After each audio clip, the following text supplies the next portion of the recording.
Hello and welcome to the Explainer. We've all looked up at the night sky and seen it, our moon.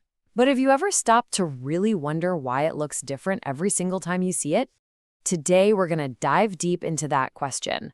Why does the moon change its shape? Our story starts with a really cool moment. Picture this. A young girl named Mira is at a kite festival. The sky is just full of color. And then she spots it, the moon, hanging out in the sky during the day. Now, she already knew the moon was a sphere and that it gets its light from the sun. But seeing it there sparked a brilliant question. So, what's the deal? Why do we get a tiny sliver one night and a big, bright circle on another? Is something blocking it? Is the moon itself actually changing? This is the big mystery we're going to unravel. And like any good investigation, we've got to start by looking at the clues. Okay, let's put on our detective hats. Before we can figure out why the moon changes, we first have to get a really good handle on how it changes, just by watching it from right here on Earth. So the first thing you notice is that this isn't random at all. The moon is on a very predictable schedule. It goes through a full cycle from one full moon, or Purnima, all the way back to the next one in about 29.5 days. It starts full, then it seems to shrink until it vanishes, and then it grows right back to being full again. This rhythm is our first huge clue. And there are even names for these periods. When that bright, visible part of the moon is getting smaller, we call it waning. In India, this is known as Krishna Paksha. And when it's getting bigger, well, that's called waxing or Shukla Paksha.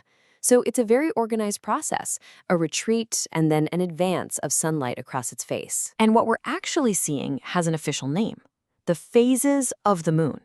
But here's the most important part of that definition. It's the shapes of the bright portion of the moon as seen from Earth.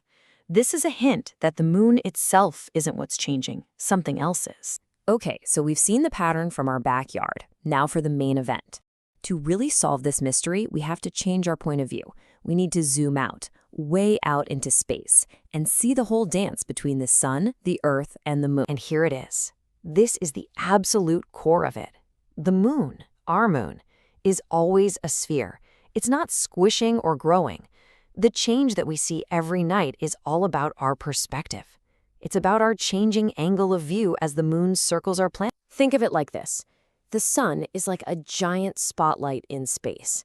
It's always on, and it's always lighting up exactly one half of the moon. Now, as the moon orbits us here on Earth, we see that illuminated half from different angles. Sometimes we're looking at it head-on, sometimes from the side, and sometimes we can't see the lit-up part at all. So let's connect that to what we see in the sky. When we see a full moon, it's because Earth is positioned right between the sun and the moon. We get a perfect front-row view of the entire sunlit face. But during a new moon, or Amavasya, the moon is now between the sun and Earth. That means the side that's all lit up is facing away from us. Every other phase, from crescent to gibbous, is just us catching a different piece of that sunny side. Solving the mystery of the phases actually reveals another super interesting quirk. The moon doesn't just change its look, it also changes its schedule in our sky. It's a really common idea, right? The sun goes down, the moon pops up, like they're treating shifts. But honestly, that only really happens around the time of the full moon. The truth is actually way more dynamic. And here's why. Because the moon is constantly orbiting us. It's a moving target. To get back to the same spot in our sky the next day, it has to travel just a little bit farther. And this causes a delay. On average, the moon rises about 50 minutes later each and every day. And this is a real thing. You can track it. Just look at this example. On April 7th, the moon rises at 2:23 in the afternoon. But the very next day, it's not up until 3:17. That's a 54-minute difference. It's that predictable orbital lag playing out right on schedule. And here's the really cool part. You can use this. Knowing the phase of the moon is like having a cheat code for finding it. If the moon is waning or shrinking, your best bet is to look for it around sunrise. If it's waxing or growing, look for it around sunset. See? Now you know when and where to look. So let's wrap this all up. We started with a simple question from Mira at the kite festival. We followed the clues, and now we have a whole new way of looking at our closest neighbor in space. It really all comes down to this beautiful three-part dance. The cause is the constant, powerful light from the sun. The mechanism, the engine that drives it all, is the moon's steady orbit around our planet. And the result? That's what we see, the amazing phases of the moon. All because our point of view keeps changing. So, here it is, the one thing to remember. The next time you look up and see a tiny crescent moon, just know that you're not seeing a sliver of the moon itself. You're seeing a sliver of the moon's daytime.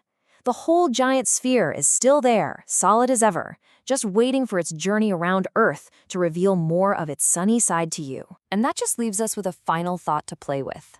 We've got our one moon figured out, but just imagine for a second, what if Earth had two?